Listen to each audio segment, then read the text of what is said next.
This week, U.S. jobless claims hit a decade's low. In the same 7 days, Uber, British Gas, and Amazon all cut jobs citing AI. Google employees organized a petition 4,500 signatures deep. Barclays and Adecco can't agree on what AI is actually doing to productivity. And in offices untouched by any of this, people are still working out something as basic as whether they have to keep their camera on. Welcome to Paper Cut.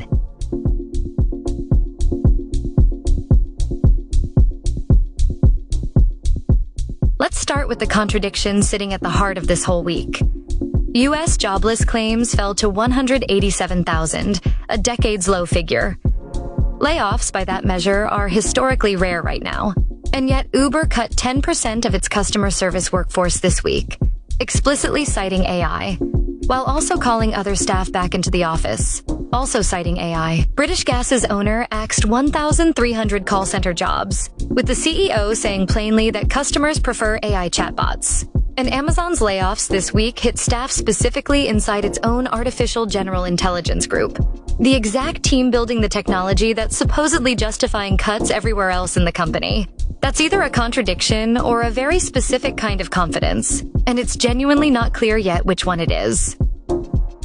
Some employees aren't waiting to find out what happens next. 4,500 Google workers signed a petition this week demanding layoff protections, specifically asking leadership for guaranteed voluntary exit packages rather than sitting through more uncertainty. That's a genuinely large, organized number, and it's hard for any leadership team to wave that off as fringe noise. Other responses this week were quieter and not always as constructive.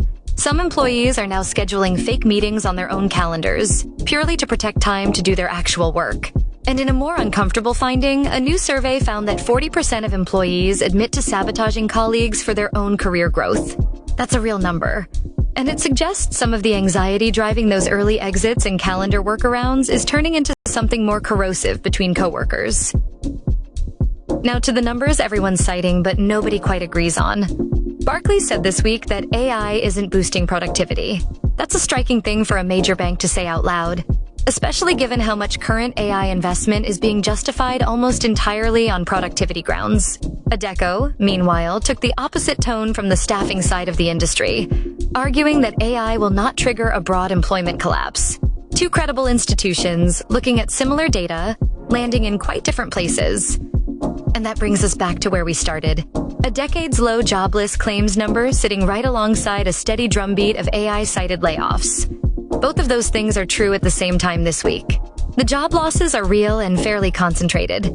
The broader claims data simply hasn't caught up to reflect them yet. Or perhaps it never fully will at the scale the headlines imply. Away from layoffs entirely, a UK judge ruled this week that people working from home should be allowed to opt out of appearing on camera during calls. That's an unusually concrete resolution to something that's mostly been negotiated informally and often awkwardly up until now. Meanwhile, back in physical offices, introverts are quietly adapting to return to office mandates by turning conference rooms into makeshift sanctuaries, claiming a bit of quiet inside buildings that were rarely designed with anyone's need for solitude in mind. Generationally, the friction keeps sharpening too. Gen Z workers are increasingly turning down promotions into management altogether, and a separate study helps explain part of why. It found that Gen Z employees barely understand common workplace jargon in the first place. Declining a promotion into a system whose basic language was never properly explained starts to look less like a lack of ambition and more like a fairly reasonable decision. And in the clearest executive admission of the week on this whole theme, IBM's CEO said plainly that the company's culture was too slow to change. Refreshingly direct for a sitting CEO to say about their own organization.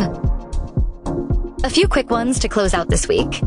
ESPN confirmed further layoffs, continuing its shift toward a leaner, more digital-first operation. The phone maker, nothing confirmed layoffs while denying reports of exiting a dozen markets, against a backdrop of memory chip prices quadrupling industry-wide, and Patreon laid off 20% of its entire workforce. So where does that leave us? Nothing this week resolves neatly. The jobless claims data says the labor market is fine. Uber, Centrica, and Amazon say otherwise, loudly and specifically. Google's employees are organizing faster than their own employer is communicating with them. Barclays and Adecco can't agree on what AI is doing to output. And in offices where none of that has landed yet, people are still negotiating something as basic as whether they're required to switch their camera on. The story this week isn't one single crisis. It's how much confident, contradictory information one industry can produce about itself in a single week, and how little of it actually settles anything. That's this week's Paper Cut. Head to the article for the full write-up, every source, and the complete takeaways list. Thanks for tuning in to Paper Cut. Don't let Monday catch you off guard. Subscribe now. See you next week.